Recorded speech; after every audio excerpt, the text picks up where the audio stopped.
오늘 함께 나누실 말씀은 출애굽기 19장 1절에서 6절까지 말씀을 보겠습니다. 제목은 내 소유 제사장 나라 거룩한 백성이라는 제목으로 함께 말씀을 보도록 하겠습니다. 읽어볼까요? 이스라엘이 시작. 이스라엘 자손이 애굽 땅을 떠난 지 3개월이 되던 날 그들이 시내 광야에 이르니라. 그들이 르비딤을 떠나 시내 광야에 이르러 그 광야에 장막을 치되 이스라엘이 거기 산 앞에 장막을 치니라. 모세가 하나님 앞에 올라가니 여호와께서 산에서 그를 불러 말씀하시되 너는 이같이 야곱의 집에 말하고 이스라엘 자손들에게 말하라.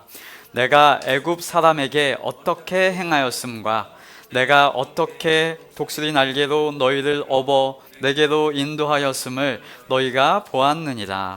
세계가 다 내게 속하였나니 너희가 내 말을 잘 듣고 내 언약을 지키면 너희는 모든 민족 중에서 내 소유가 되겠고 너희가 내게 대하여 제사장 나라가 되며 거룩한 백성이 되리라. 너는 이 말을 이스라엘 자손에게 전할지니라. 아멘. 저와 여러분 우리 모두는 성도로 부르심을 입은 하나님의 백성, 하나님의 자녀인 줄로 믿습니다. 우리는 흔하게 이런 말들을 하고 또 찬송으로도 하고 이야기하지만 실제로 이 말이 정말로 거룩하고 깊은 의미를 담고 있다는 것입니다.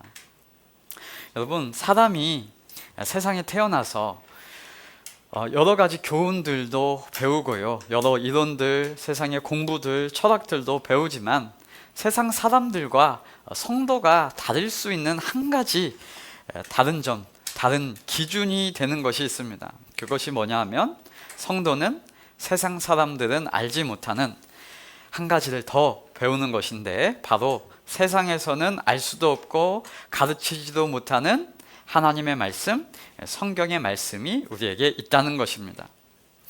하나님의 자녀, 하나님의 백성은 당연히 하나님의 뜻을 듣고 배우는 것인데 그 하나님의 말씀을 어떻게 배우고 어떻게 들을 수 있을까요? 네, 오직 하나입니다. 우리가 성경을 읽고 성경을 배우고 성경을 펴는 것, 그것뿐입니다. 그렇지 않고는 결코 하나님의 뜻을 분별할 수 없다는 것이죠. 혹시 어떤 선지자 같은 사람이 여러분 앞에 나타나거나 혹시 여러분의 꿈에 하나님처럼 보이는 분이 나타나셔서 또 우리가 길을 걸어가는데 갑자기 어떤 음성으로 또 어떤 마음으로 우리에게 생각을 주셨다라고 해보세요. 그런데 그 말씀이 하나님의 말씀인지 우리가 어떻게 알고 어떻게 구별할 수 있겠습니까? 네, 그 말이 대략 맞는 경우가 있다고 해보세요. 그러면 하나님의 말씀이고 그 말이 아직 이루어지지 않고 그런 기미가 안 보이면 하나님의 말씀이 아닌가요? 네, 그렇게 분별할 수 있는 게 아니죠. 그렇게 치면 여러분 지나가는 사람이 어떤 사람이 말하는 말도 반은 맞는다는 것입니다. 여러분 새해가 돼가지고 많은 사람들이 점집에 찾아가고 사주를 보기도 하는데 여러분 그런 거 대략 맞기도 하고요. 반은 맞는 겁니다. 네, 올해 이런 일이 있을 거야. 네, 맞기도 하고 아니기도 하고 여러분 확률은 50대 50입니다. 그런데 그렇게 분별하면 우리가 그게 하나님의 말씀인지 분별할 수 없는 것이죠. 이루어지고 난 다음에 아 이게 맞았네 그러니까 하나님의 뜻이었구나 라고 분별할 수밖에 없게 되는 것이고 그러면 다 이루어진 다음에 다 당한 다음에 분별하면 인생에는 한 번 사는 인생에는 아무런 소용이 없다는 것이죠. 더욱이 종교적인 부분, 영적인 부분, 종교성이 가득한 그런 부분에 있어서는 정말 중요한 것입니다. 인생의 향방이 걸려 있기 때문에 우리는 알고 분별하고 행동해야 한다는 것이죠. 그러면 다시 돌아가서 그런 것이 하나님의 말씀인지 참 진리인지 어떻게 구별하고 분별할 수 있겠습니까? 네, 그런 말, 그런 꿈, 그런 생각이 우리 마음 가운데 기도 응답이라고 온다고 해도 그것을 분별할 수 있는 기준은 오직 하나, 성경 말씀에 비추어 보고 분별해 보는 것, 그것밖에 없습니다. 여러분, 어떤 영적인 사람이라고 해서 섣불리 따랐다가 어떤 효용한 능력이 나타난다고 해서 그 말을 믿었다가 이단에 빠지거나 종교 사기를 당하는 경우가 많이 있기 때문에 우리는 성경 말씀, 하나님의 뜻을 더욱 잘 배우고 바르게 분별해야 한다는 것입니다. 새해를 맞아서 이런 말씀을 꼭 해드려야 할 것 같아요. 신명기에 이런 말씀이 있습니다. 13장 1절에서 3절까지 이렇게 나옵니다. 너희 중에 선지자나 꿈꾸는 자가 일어나서 이적과 기사를 너에게 보이고 그가 너에게 말한 그 이적과 기사가 이루어지고 너희가 알지 못하던 다른 신들을 우리가 따라 섬기자고 말할지라도 너는 그 선지자나 꿈꾸는 자의 말을 청종하지 말라라고 말씀하고 계십니다. 이스라엘 고대 시대에도 그런 자가 있었기에 그런 말씀을 하는 것이고요. 그게 여전히 요즘 시대에도 그런 사람들이 있고 미혹하는 자들이 있고 유혹하는 자들이 있다라는 것입니다. 그렇기에 하나님은 그런 기적과 이사가 너희 눈에 이루어질지라도 그 말을 따르고 청종하지 말라라고 하나님은 말씀하십니다. 여러분, 기적과 이사를 굉장히 놀라워하고 그런 경우가 있는데 우리가 성경을 보면 주술사들도 그런 일들 획획 보이고요. 요즘 여러 기술과 여러 모습들 또 눈속임으로도 그런 모습 얼마든지 가능합니다. 여러 현상도 인생 중에 그렇게 속임으로 나타나기 때문에 눈으로 보이는 것은 이제 기준이 되지 못한다라는 것입니다. 그렇기에 성경은 너희가 알지 못하던 다른 신들을 섬기지 말라, 그런 사람들의 말을 청종하지 말라라고 권면하시고 경고하시고 울타리를 쳐주시는 것이죠. 반대로 보면 이렇게 우리가 받아들일 수 있습니다. 너희가 하나님의 그 뜻을 바르게 배우고 알아야 한다라는 것이고 그 좋으신 하나님의 말씀을 우리가 청종해 가며 사랑하며 살아가자라는 것입니다. 왜냐하면 그것이 우리에게 분별을 주고 그것이 우리에게 복되며 그것이 우리에게 유익하기 때문입니다. 교회 전통적으로 보면 교회가 성경 해석이나 말씀을 보는 것을 어떤 특정한 계급 계층에만 두었던 적이 있습니다. 옛날 중세에서 보면 사제나 또 목회자에게 그런 것들을 맡겨왔고 성도들은 말씀에 뒷전이 된 것이 기독교의 흐름 속에 있었습니다.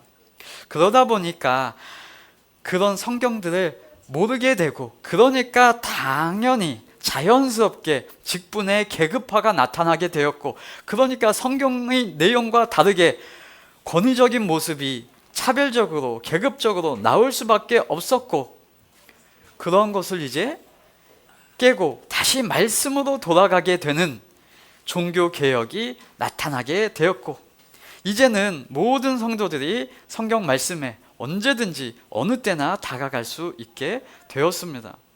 그런데 이제는 너무나도 널려있는 이 성경책들을 잘 펴지 않는 시대가 되었다고 합니다. 제가 미국에서 잠시 유학을 하면서 살아갔던 기간 종종 말씀드렸었는데 다 그런 것은 아니겠습니다만 믿음이 있다고 하는 분들하고 좀 얘기를 해보면 저는 참 점잖았어요. 저는 평생을 이제 한국에서 살다가 이제 미국의 신앙인들하고 얘기할 기회가 있었거든요. 그래가지고 얘기를 해보면 참 점잖고요, 참 심사적이고 젠틀하고 나이스하고 참 얘기하기도 편했습니다. 그러면서 이제 얘기를 몇 마디 이제 나눠보면 성경에 대한 이해가 이분이 깊구나, 성경에 대한 내용이 그 모습 속에 삶 속에서 나오는구나 하고 그런 배어 나오는 삶의 모습을 참 많이 느꼈습니다. 그런데 제가 이제 저도 한국 사람이고 저도 한국에서 신앙생활을 해본 사람으로서 한국에서 믿음이라고 하는 말, 신앙인이라고 하는 분들하고 대화를 좀 해보면 좀 세요. 세고 강직하고요. 조금 부담스럽습니다. 얘기하기가 늘 좀 부담이 되고 센 인상이 먼저 느껴졌던 것이 사실입니다. 많은 분들이 이런 표현들을 쓰는 것을 저는 많이 들었습니다. 한국에서 신앙이 있다고 하는 분하고 얘기해보면 네, 저는 잘 몰라요. 저는 성경도 잘 모르고 하나님도 잘 모릅니다. 그런데 내 기도가 이렇게 응답되었습니다 라고 말하는 말들 많이 하시고요. 네, 저는 그런 거 잘 모르지만 이렇게 하나님이 성취를 해내셨잖아요. 내 기도를 응답해 주셨잖아요 라고 말하고요. 목사님, 저는 성경 잘 모르고 그런데 한 가지 말씀 한 말씀, 그 말씀 딱 붙잡고 저는 그냥 전진하는 겁니다 라고 얘기하고, 또 어떤 분하고 신앙이 있다고 하는 분하고 얘기해 보면 우리는 복잡한 거 싫어해. 그냥 한 말씀 믿어라. 그러면 우리는 믿고 앞만 보고 가는 거야. 이런 말들을 저는 많이 들어보았습니다. 이런 모습들과 말이 떠올라요. 참 우직하고 강직합니다. 네, 그것이 장점이 있죠. 그런데 과연 그 믿는 대상에 대한 이해가 그분은 어떠할까? 그렇게 말하는 그분의 하나님, 그분이 설명하는 그 하나님이 과연 그분은 좋을까? 그러한 이해로 하나님을 바라보면 과연 사랑이 느껴져서 행복하고 담대할 그 마음이 나타날까? 여러분, 그런 강한 믿음, 센 믿음, 그런 이야기를 하면 꼭 목소리가 많이 커지는 경향이 있죠. 그렇기 때문에 세상에서 바라보는 기독교는 그러한 이미지가 많이 보여지고 있어서 과장되는 부분도 있겠습니다만, 그러한 기독교 신앙에 대한 인식이 이 한국 교회, 우리의 인식 속에 왜곡된 부분이 있지 않나 많이 생각을 해보게 되었다는 것입니다.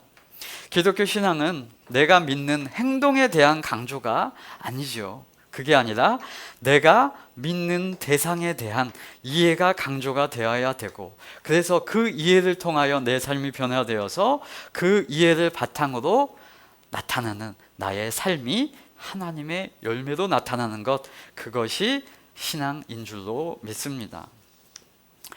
오늘 본문도 제발 나는 그런 거 몰라, 그냥 하나님이 말씀하셨으니까 그렇다고 하는 거야 라고 생각하지 마시고 꼭 앞뒤를, 흐름을 가지고 생각해 보셔야 하나님의 말씀이 그냥 밀어붙이기 식이구나, 하나님의 말씀이 조건 주어지고 그거 따르는 자에게 하나님이 복 주시고 축복 주시는 시스템이구나, 이렇게 이해하지 않을 것이니 오늘 참 왜곡하기 쉽고 오해하기 쉬운 구절을 한번 잘 살펴보시기를 원합니다. 자, 오늘 본문을 저와 여러분이 읽으셨는데 그냥 흐름 없이 보면 마치 하나님이 모세한테 불러놓고 자신을 잘 피하라, 자신을 잘 이렇게 얘기해라 라고 생색내는 구절처럼 보이고, 그 생색에서 그치지 않고 이제 조건을 달아서 너희가 잘하면 내 백성 시켜주고 못하면 땡이야, 제사장 나라 그런 거 아무것도 안 돼 라고 하는 것처럼 생각할 수 있는 구절입니다. 어떻게 보면요, 앞뒤 내용을 생각하지 않으면요. 그러나 과연 그러한가, 흐름을 가지고 한번 분별해 보도록 하겠습니다. 19장 1절 제가 다시 읽어볼게요. 이스라엘 자손이 애굽 땅을 떠난 지 3개월이 되던 날 그들이 신의 광야에 이르니라.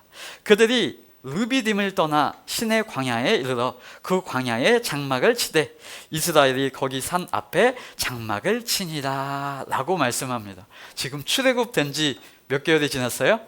3개월이 지났습니다. 여러분, 이런 구절, 이런 말씀을 성경에서 기록되어 있는 걸 읽을 때 누가 가장 감격이 되었을까요? 자, 우리는 지금 제3자인 입장입니다. 제3자인 입장인 우리는 3개월에 걸쳐서 그 일이 일어났구나, 여기에 드디어 도착을 했네, 시내산에 도착을 했네 하고 생각을 하죠. 왜냐하면 우리는 우리 일이 아니기 때문에 제3자적 입장으로 그냥 읽는 겁니다. 그런데 한 번 더 들어가서 그 당사자 이스라엘, 게다가 그 앞에 내용까지 알고 있는 모세는 조금 감회가 다를 거란 말입니다. 하나님이 찾아오셔서 함께 하자고 하고 이끌어 오신 모세는 아주 감격이 남달랐을 겁니다. 누구하고 또 달랐을 거예요? 이스라엘하고 또 달랐을 것입니다. 아마 이런 여기까지 인도해 주신 하나님께 대하여 눈물을 흘리며 그곳에 장막을 쳤을 것입니다. 왜냐하면 모세는 그 앞에 스토리가 있거든요. 출애굽기 3장을 생각해 보면 모세는 감격이 되었을 겁니다. 3장 11절에 이렇게 나와요. 모세가 하나님께 아뢰되, 예전에 모세가 했던 말입니다. 내가 누구이기에 바로에게 가며 이스라엘 자손을 애굽에서 인도하여 내리이까? 라고 그랬더니 하나님이 이르시되 내가 반드시 너와 함께 있으리니 네가 그 백성을 애굽에서 인도하여 낸 후에 너희가 이 산에서 하나님을 섬기리니 이것이 내가 너를 보낸 증거니라 라고 하나님께서 말씀을 하셨었습니다. 그 말씀이 지금 성취된, 지금 이 산에서 예배리라 하신 그 산에 도착을 한 거예요. 출애굽기 3장에서 모세는 자기는 도무지 할 수 없는 자이고 이룰 수 없는 자임을 스스로 자인하며 알고 있었습니다. 도무지 믿어지지 않았고 할 수 없는 자라는 것도 알았는데 그것을 하나님이 오셔서 약속하시고 함께 하시겠다고 하셨었고 그 과정을 이끄시며 이제 백성을 인도하여 내신 후에 그 산에서 하나님을 섬기는 곳에서 지금 뭘 하고 있어요? 장막을 치고 있으니 얼마나 모세는 감격이 되었겠느냐 말입니다. 작게나마 저도 그런 느낌을 조금 알아요. 목사 한 수 받을 때 어떤 분들은 제가 왜 이렇게 우나 라고 하는 생각을 하셨던 분도 있겠지만 저는 저를 잘 알거든요. 감격이죠. 제가 신학교 자퇴생 출신이었거든요. 아시는 분은 아실 겁니다. 신학교에서 그런 준비된 자들 하나님이 쓰신다고 하는 말에 저는 준비된 자가 아니었거든요. 그래서 자퇴하고 뛰쳐나갔던 기억이 있습니다. 그런데 목사가 되었다니요. 결혼도 못할 줄 알았거든요. 그런데 행복한 가정을 선물로 받아서 이루어져서 아들, 딸 낳고 살고 있게 되었거든요. 얼마나 감격이겠습니까? 어떤 분은 제가 목회자 가정에서 곱게만 또 착하게만 자란 줄로 아시지만 저의 인상을 보면 나름 우여곡절이 있거든요. 또 미국 유학도 계획치 않은 그런 삶에서 또 추천을 받아서 목회학 박사 과정을 또 마치게 된 스토리가 저는 참 감격이거든요. 또 이 천안 지역으로 와서 살아가면서 교회 이루다에서 지금 예배하고 있는, 일하며 예배하며 하나님을 찬양하는 이 시간까지, 와, 이 감격의 스토리를 아는 자는 저는 여기까지 이렇게 인도해 주신다고? 그 하나님을 배워가고 있는, 알아가고 있는 이 과정이 감격이고 기쁨인 것이죠. 남들은 잘 몰라도 자신과 하나님과의 그 관계 속에서 만나지는 이 약속과 성취, 여러분의 삶 속에서 인도하신 하나님의 섭리가 그 삶에도 있는 줄로 압니다. 여러분, 그 사람에게도 우리의 인생의 스토리 중에서도 이런 감격이 있을진데 더 감격하고 더 감동하시는 분이 있으실 텐데 그분이 누구십니까?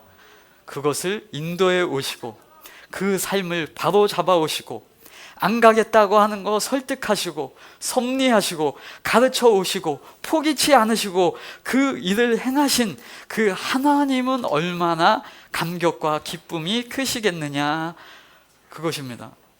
그 하나님의 감격을 보이시는 표현이 오늘 3절에서 하나님이 모세에게 말씀을 하시는 겁니다. 뭐라고 표현하시느냐? 너는 이같이 야곱의 집에 말하고 이스라엘 자손들에게 말하라 라고 표현하시는 거예요. 여러분, 이게 무슨 말이냐면요, 지금 하나님은 이스라엘 자손들과의 관계를 쭉 끌어서 어디까지 갖고 가세요? 야곱의 집. 지금 창세기 때부터 연관지어서 지금 하나님은 이 이스라엘에 여기까지 온 과정을 말씀해 주시고 있으신 거예요. 여러분, 이 감격이 다를 거란 말입니다. 다를 거란 말입니다. 쉽게 예를 들면 이런 거예요. 여러분, 아기가 딱 태어나면 이 아기는 이제 감각이 활성화되고 지각 능력이 생기면 이제 그때부터 알고 인식하잖아요. 뱃속에 있으면 감각이 잘 없고 소리로만 듣기에 잘 몰랐을 것이고, 이제 태어나서도 얘가 지금 춥네, 덥네, 울어야겠네, 이런 생각들밖에 잘 모를 겁니다. 그런데 이 아이가 이제 태어났고 좀 커가면서 인생을 알아가면 이 스토리를 알 때에 이제 이 감격이 더 커지는 거죠. 처음에 태어났을 때는 내가 태어났는가? 이게 뭔가? 이러고 있을 텐데, 이제 커가서 내가 어떻게 자라게 되었고 내가 뱃속에서 어떻게 자랐는지를 이제 학교에 가서 배우잖아요. 내가 원래 뱃속에 있었는데 세상에 어떤 과정과 어떤 스토리를 통해서 태어난 거구나. 와, 이게 10달 동안 이게 배에 있는 게, 야, 이게 우리 엄마가 나를 품어가지고 낳는데, 이 스토리를 이제 이 아이가 알게 되어야 되겠죠. 그래야 감격이 있겠죠. 네, 그건 시간이 필요한 것입니다. 그런데 이제 그 스토리를 다 알고 있는 분이 있습니다. 그게 누구예요? 부모요, 부모. 왜요? 그 이전을 알잖아요. 그 이전을. 이 친구들은 아직 잘 모르는 거예요. 이스라엘 백성들은 아직 잘 모르는 겁니다. 그 이전에 내가 그 조상 때에, 그 시대에, 창세기 때에 저 야곱의 할아버지의 부르심을 통해서 아브라함을 지명하여 불러서 그 믿음의 조상으로 삼고 하나님이 끊임없이 도우시고 그 자녀 이삭과 함께 하시고, 불임이었는데 그 아내 리브가와 함께 하셔가지고 아이를 또 낳으시고, 야곱과 확증하셔서 야곱의 그 스토리와 어려운 과정과 그 생고생 속에서도 하나님은 늘 그와 함께 하시고 그 삶의 스토리를 펼쳐나가고, 또 요셉이 팔려나가고 이 보디발의 집에서 고생하며 살아갔던 그 일들과 그 과정 속에서도 하나님이 형통을 가르쳐 내시고 그 하나님의 스토리가 있는 거예요. 요셉이 이후에 이스라엘 백성을 통하여 백성에게 약속하신 대로 번성을 하게 하시겠다고 약속하신 대로 이제 민족을 이루어서 제사장 나라를 삼겠다고 약속한 대로 또 나가죠. 모세를 이제 키워가지고 레위 가족의 하나를 또 키워가시며 때가 되어서 그에게 찾아가서 말씀하시니까 얘는 또 이제 또 안 간다 하지, 싫다 하지, 못하겠다 하지, 오르고 달래서 프레젠테이션 하셔서 출애굽을 이제 또 시켜서 약속한 것 중에 하나, 이 산에서 예배하겠다 하신 그 산에 이르기까지, 네, 누가 제일 감격이 클까요? 하나님이요, 하나님. 네, 하나님이시죠. 그 하나님이 누구에게 말씀하시냐면 함께한 스토리의 증인 야곱의 집에 이스라엘 자손들에게 이 말씀을 하라고 하시는 거예요. 뭐라고 얘기하시는지 4절입니다. 내가 애굽 사람에게 어떻게 행하였음과 내가 어떻게 독수리 날개로 너희를 업어 내게로 인도하였음을 너희가 보았느니라 라고요. 여러분, 성경을 읽을 때 우리는 뉘앙스를, 흐름을 따라서 잘 파악하셔야 한다고 했잖아요. 이 말을 이렇게 읽으시면 꽝입니다. 잘못된 예. 야, 모세야, 너 봤지? 내가 애굽 사람에게 어떻게 했는지 봤지? 내 힘, 내 파워 봤지? 나 그렇게 능력 있는 거야. 독수리 날개처럼 이렇게 너희를 업어 날른 거야. 나 이렇게 높으니까 나를 드러내. 내 백성들에게 그것을 선포해. 나 잘한 거 봤어, 안 봤어? 가가지고 얘기 다 해라. 이런 뉘앙스로 자신을 드러내듯이 읽으시면 꽝입니다. 네, 회사에서 부장님 생색내듯이 나 때는 말이야 내가 어떻게 행했냐면 이렇게 읽으면 안 되죠. 그렇게 아니라 이렇게 읽으셔야 합니다. 아이고, 내 자녀들아, 우리 아이들, 아들, 딸들아, 내가 너희들 얼마나 사랑하는지 알까 몰라. 내가 애굽 사람들이 너희들 참 힘들게 했었던 그때에도 내가 너희들 보호했어. 우리 집으로 내가 너희들 대했어. 너희는 정말 소중한 내 소유야. 여러분, 이 표현이 한마디로 이렇게 나오는 거예요. 내게로 인도하였다 라고요. 여러분, 하나님이 내 거라고 하면 좋으세요? 부담되세요? 싫으세요? 여러분, 하나님을 알면 알수록 하나님의 소유다 라고 하는 말이 얼마나 좋은지, 얼마나 든든한지, 얼마나 기쁜지. 네, 여러분, 이 사절은 하나님의 생색이 아니고 하나님의 자화자찬이 아닙니다.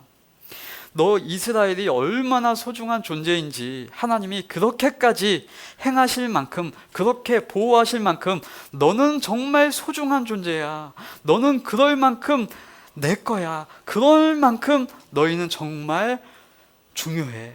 나한테 그렇게 소중해 하고 알려주시는 것입니다. 하나님이 너를 구원하시기 위해서 애굽 사람에게 어떻게 행하였는가, 하나님이 너를 안전하게 이곳으로 옮기기 위해서 어떻게 업어서 인도하였는가를 설명해주고 알려주는 것입니다. 너를 위해서 그렇게 하셨다라는 것은 하나님이 그만큼 너를 소중하게 여기신다라는 고백이요 사랑의 말씀입니다. 왜 그렇게 하나님이 행동하셨어요? 너는 내 소유, 내 백성, 내 거니까 이겁니다. 그렇게 너는 정말 소중한 존재이기에 앞으로의 삶 가운데도 정말 귀중한 역할이 되는 민족이 되기를 바란다 라는 마음, 그 기대와 소망이 이제 5절부터 나오는 거예요.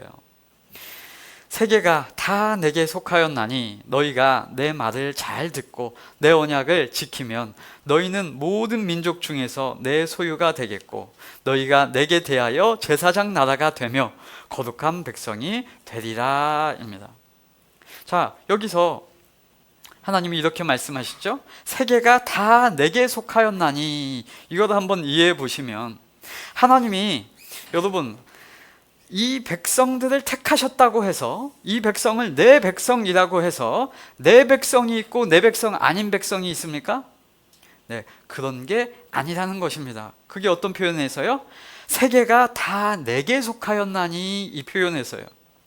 하나님이 사랑하시는 인간이 따로 있고 미워하시는 인간이 따로 있는 것이 아니라는 것입니다. 모든 세계, 모든 세상이 하나님께 속하여 있다는 것입니다. 여러분, 하나님은 천지를 창조하셨고 하나님이 세상을 이처럼 사랑하셨다라고 말하시는 것입니다. 요한복음 3장 17절에 하나님이 그 아들을 세상에 보내신 것은 세상을 심판하려 하심이 아니요, 그로 말미암아 세상이 구원을 받게 하려 하심이라는 것입니다. 하나님은 모든 인간을 창조하셨고 모든 인간이 하나님의 창조하신 뜻 안에서 살아가시기를 원하시고 모든 인간에게 복을 주시는 분, 사랑의 하나님이라는 것입니다. 그런데 문제가 생겼어요. 하나님 쪽에서 마음이 바뀐 게 아니라 인간 쪽에서 문제가 발생했습니다. 누가 하나님을 거절했습니까? 인간이요. 인간이 하나님을 거부하고 거절한 겁니다. 그러니까 하나님이 인간을 다시 하나님의 품으로 돌아오게 하시는 계획을 세웁니다. 그 계획은 누구에게 한정된 것입니까? 내 백성, 그 백성에게 한정된 선택입니까? 아니면 모든 인간을 돌아오게 하시는 하나님의 계획 중에 선택입니까? 네, 후자죠, 후자. 모든 인간을 하나님에게 품으로 돌아오게 하시는 계획을 세우시는데 그 시작이 이스라엘, 그 시작이 이스라엘 백성이라는 것입니다. 그래서 6절의 표현으로 제사장 나라가 되게 하는 것, 거룩한 나라가 되게 하는 것, 죄된 세상과 다르게 내 백성, 하나님의 백성으로 삼게 하는 것, 그게 하나님의 모든 인간을 향한 프로젝트라는 것입니다. 이 표현을 이렇게 이해하시면 좋을 것 같습니다. 여러분, 요즘 베타 테스터라는 말 혹시 아십니까? 베타 테스터. 어떤 프로그램이나 물건을 모든 사람에게 배포하기 전에 일부 사람들을 불러서 선택하여서 그 사람들에게 그 기능을 미리 써보게 하는 거예요. 좀 쉬운 표현으로 이렇게 시식 코너를 열어놓는 겁니다. 시식 코너. 그러면 그 빵 전체를 모든 사람에게 다 주는 것이고 그 프로그램을 다 모든 사람에게 혜택을 주는 것인데 미리 그 일부를 먼저 그것을 먹어볼 수 있게, 경험해 볼 수 있게 하는 코너, 하는 대상자들이 있는 겁니다. 그처럼 다 같은 복을, 그 모든 진리를 모든 세계 가운데 얻도록 하는 것이 하나님의 뜻인데, 그 복을 세상과 다른 기준을 먼저 받아 누리게 해보는, 비교군이 나타나게 하는 민족, 샘플, 그것이 이스라엘이라는 것이고, 그 선택이 제사장 나라라고 말하는 것입니다. 그 선택을 받았다고 해서, 베타 테스터가 됐다고 해서 이 모든 사람들과 다르거나 특별한 것이거나 뭔가 그 사람들에게만 좋은 혜택을 주는 것이 목적이 아니라, 그 모든 것이 다 같은데 먼저 체험하게 되어서, 그게 이 선택의 의미라는 것입니다. 이걸 맛보는 사람에게 특혜를 주기 위한 것이 목적이 아니라, 다르게 뛰어나게 그들을 높여주려고 하는 것이 목적이 아니다. 결국 하나님의 관계는 다 똑같이 만인 제사장이 될 것인데 표본이 필요하잖아요. 적용점이 필요하잖아요. 예시가 필요하잖아요. 왜냐? 세상과 죄와 어떻게 다른지를 설명해 주기 위해서 그 표본으로 선택한다. 그게 제사장 나라라는 것입니다. 그게 내 백성이라고 지금 표현하는 것입니다. 그 제사장 나라는 딱 보면 다르게 되는 거죠. 먼저 선택된 것이니까 다른 백성, 거룩한 백성이다 라고 성경이 이야기하는 것입니다. 자, 이런 맥락과 흐름을 알아야지 여기에 내 백성이라고 하면 내 백성이 있고 남의 백성이 있어? 이런 인식을 안 가질 수 있다는 거예요. 제사장 나라 그러니까 고귀한 제사장 직분, 높은 위치가 있고 천한 것들이 있어? 이런 인식으로 안 다가오게 된다는 것입니다. 자, 이때 이러한 백성에 대해서 표현이 마치 또 조건처럼 되어 있단 말이에요. 뭐라고 표현이 나오냐면, 너희가 내 말을 잘 듣고 내 언약을 잘 지키면 이라고 나와요. 그렇죠? 여러분, 이런 표현이 나오는 이유를 우리는 알아야 돼요. 그런데 여기만 딱 끊으면 하나님이 조건을 주셨습니다. 여러분, 하나님의 말씀을 잘 지키면 내 백성이고, 하나님의 말씀을 잘 지키지 않으면 제사장 어림도 없습니다. 이 꽝이에요, 꽝. 아니요, 성경은 지금 그런 얘기를 하려고 하는 게 아니란 말입니다. 여러분, 이스라엘은 지금 이미 출애굽을 받았어요? 안 받았어요? 이미 이들은 택함을 받았어요? 안 받았어요?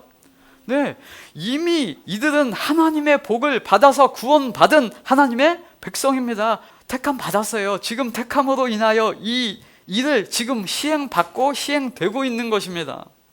하나님이 아브라함에게 약속하셨던 것을 지키셔서 그 약속에 의하여 이루어진 민족은 그 이스라엘이 된 거잖아요. 이미 이들의 행동 여부, 조건 여부와 관계없이 아브라함 때 약속해서 선택했다니까요.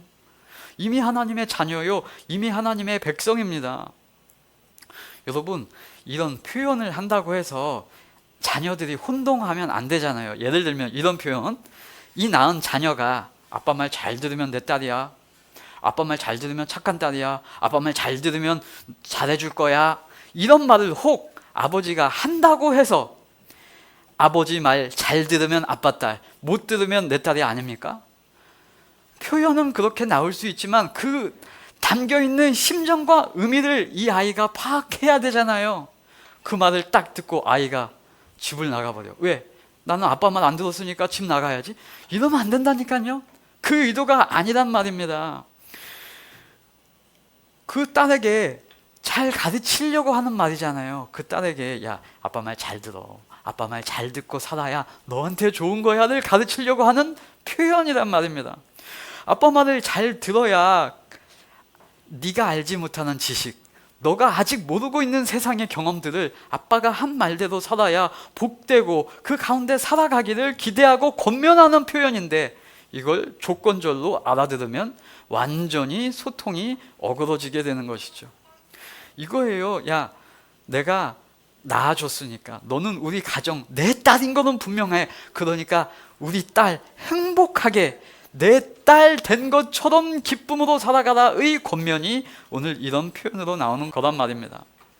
하나님이 왕이십니다. 그러니까 왕의 백성, 내가 너희를 내 백성 삼았으니 너희는 내 말 잘 들으며 왕자답게 살거라, 이런 표현이죠. 이미 이스라엘은 하나님의 자녀로 부름받은 상태입니다. 그런데 그러한 부르심이 이스라엘에게도 효용되어야 이스라엘에게 좋은 거잖아요. 왕자도 삼았는데 옛날 거지처럼 살면 얘한테 효용 가치가 없으니까, 야, 너는 이런 자야, 이 말을 잘 듣고 이 복을 누리고 선하도록, 너에게 유익하도록 그 복을 누릴 수 있도록 뭐 하라? 하나님의 말씀을 잘 듣고 언약을 잘 지키며 살아가도록 가르치는 말씀이 오늘 말씀이라는 것입니다. 창세기 12장 3절에 이제 이렇게 나와요. 하나님이 아브라함에게 약속하신 것은 땅의 모든 족속이 너로 말미암아 복을 얻을 것이다, 이거요. 여기서 너로 말미암아 라는 이 표현이 너를 제사장 나라로 선택한 거야? 너를 부르는 거야? 너를 택한 거야? 라는 표현이고요. 그게 거룩한 백성이라는 뜻으로 오늘 나오는 것입니다. 여러분, 계속 얘기하는 것이죠. 하나님의 선택으로 차별을 만들려고 하는 것이 아니고 하나님의 선택으로 계급화를 만들려고 하는 것이 전혀 아니라는 것입니다. 네, 하나님은 아브라함을 선택했다고 아브라함만 선택한 게 아니고 아브라함만 높여주려고 하는 게 아니라 뭐예요? 너를 선택함으로 인해서 땅의 모든 족속이 복을 얻을 것이다, 이거예요. 누굴 통해서? 너를 통해서. 그러니까 너가 제사장 나라가 된 것을 통해서 모든 족속이, 이렇게 되는 것이 하나님의 선택, 하나님의 베타 테스터, 하나님의 모든 인간을 위한 향한 하나님의 뜻이라는 것입니다. 이 선택으로 차별을 하는 것이 전혀 아니어야 합니다. 이스라엘로 인해서 모든 백성이 복을 얻을 것, 그 샘플을 보여주시기 때문입니다. 이스라엘이 중간중간 실패하고 실수하고 넘어져도 하나님이 그들을 포기하고 버리시는 것이 아니라 기어코 이어가시고 실수까지도 선용하시고 이끌어 오셔서 인간으로 안 되면 하나님이 직접 아브라함과 다윗의 자손으로 그 인생 중에라도 찾아오셔서 해결하시고야마는 그 제사장 나라가 되게 이끄시겠다는 선언, 이끄시라는 약속이라는 것입니다. 이렇게 쓰임 받는다라고 하면 인간의 죄성은 또 다르게 나타나죠. 나의 선택을 차이로, 차별로, 우열을 만들어내고 싶어지는 것이 죄성이죠. 교회 직분은 결코 계급이 아니라는 것을 다 인정합니다. 그런데 우리는 너무나 계급화해내는데 익숙하죠. 하나님께 쓰임을 받았다 그러면 내가 너보다 낫네 라는 차별의식, 우열의식, 교만의식이 생깁니다. 아니요, 그런 것이 아닙니다. 하나님께 은혜 받았다 그러면 너는 안 했는데 나는 이거 했잖아, 너는 안 했는데 나는 기도했잖아, 너는 안 했는데 나는 하나님의 말씀대로 살았잖아, 그래서 해서 됐다 그러면 나타나는 것, 우열의식, 차별의식이 바로 나타나는 것이 인간의 본성이라는 것입니다. 그때 우리는 뭘 알아야 하죠? 은혜는 하나님께서 은혜로 선물로 주시는구나 라는 하나님의 뜻, 하나님의 성품을 알아야 하고 우리의 신앙에 대한 이해를 우리는 바로 잡아가야 하는 것입니다. 그래서 6절에 이어지는 것입니다. 6절에 믿음의 신앙의 대상이 되는 그 하나님을 또 설명해 주시는 것입니다. 19장 6절 이렇게 나와요. 너희가 내게 대하여 제사장 나라가 되며 거룩한 백성이 되리라 라고요. 너희가 누구에 대하여입니까? 네, 내게 하나님에 대하여입니다. 하나님께서 보여주시는 것입니다. 여러분, 우리가 어떤 신앙의 모습, 어떤 신앙의 삶을 살아가면 제사장 나라가 되어서 역할을 한다 그러면 누구에 대해서 그것을 하라고 하나님은 말씀하세요? 하나님께 대하여입니다. 하나님께 대하여. 자, 아까 베타 테스터 프로그램을 미리 써본 사람들이 있다고 했죠. 시식을 먼저 해본 사람들이 있죠. 그러면 그 프로그램이 좋아요. 그러면 피드백을 누구에게 가장 먼저 해야 합니까? 네, 그 프로그램 만든 자에게 하는 것입니다. 왜요? 그거 배포하는 사람이 창조자, 만든 사람이기 때문입니다. 여러분, 우리의 신앙은 누구에 대해서 여러분 신앙하는 것입니까? 네, 하나님에 대하여 하는 것입니다. 각 사람이 다른 사람은 몰라줘도 하나님에 대해서 하나님을 바라보며 하나님의 마음으로 하면 그게 바로 신앙을 하는 것입니다. 하나님에게 바로 하나님의 거룩한 백성의 역할이 그것입니다. 그걸 한마디로 라틴어로 표현하면 이거예요. 코람 데오라고요. 한글로 하면 하나님 앞에서라는 뜻입니다. 여러분, 우리의 신앙 누가 몰라줄 줄 모릅니다. 누가 그것을 봐서 와 멋지다라고 얘기 안 해줄 줄 모릅니다. 네, 그러나 저와 여러분은 올 한 해 살아가면서 우리의 신앙 하나님 앞에서 하시기 바랍니다. 하나님 앞에서 하나님의 뜻 가운데 하나님의 마음으로 살아가는 것, 그것이 하나님이 요구하시는 바입니다. 저와 여러분은 이미 예수 그리스도로 인해서 하나님의 구원을 받은 거룩한 백성, 하나님의 자녀입니다. 여러 나오는 이런 조건절이 등장할지라도 결코 여러분을 놓지 않으시며 기어코 왕같은 제사장이라 부르시는 그 하나님을 바라보며 하나님 앞에서 우리의 신앙을 성숙시켜 자라 나시는 그 일을 하시기 바랍니다. 자녀의 삶, 저와 여러분을 인해서 우리가 복된 예수 그리스도 안에서 살아가고 이웃과 예수님의 마음으로 대하며 살아가고 사는 삶, 얼마나 소중하고 귀한 것입니까? 그 기쁨이 삶의 감격으로 잘 다가오지 않을 때면 다시 믿음의 대상, 그 하나님, 그 일하심을 성경 말씀을 통해 더욱 알아가며 분별하시면 되고요. 우리를 통하여 하나님이 일하시고 모든 민족 가운데 거룩한 하나님의 자녀로 성숙되어 가도록 기어코 만들어내실 것을 기대하시며 그 말씀 가운데 하나님의 뜻을 알아 하나님의 영광 가운데 동참되어 살아가시기를 예수 그리스도 이름으로 축원합니다.